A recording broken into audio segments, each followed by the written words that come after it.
నమస్తే.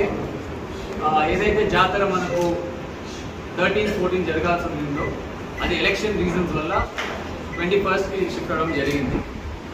దానికి రీజన్స్ వచ్చి పోలీస్ చెప్పడం సెక్యూరిటీ అండ్ సేఫ్టీ రీజన్స్ వల్ల షిఫ్ట్ కావడం జరిగింది. సో ఇప్పుడు 21st, 22nd జాతర అనేది ముందు ఎట్లయితే మనకు జరుగుతుందో అదే ఎస్పీ గారు కూడా మనకు అన్ని సెక్యూరిటీ ఫోర్సెస్ కానీ అన్నీ ప్రొవైడ్ చేస్తారని చెప్పడం జరిగింది.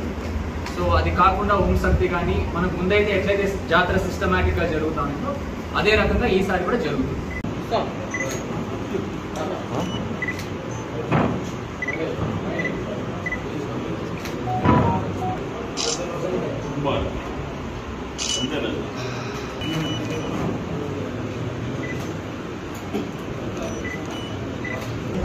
ఎలక్షన్ వల్ల పోస్ట్పోన్ అయింది.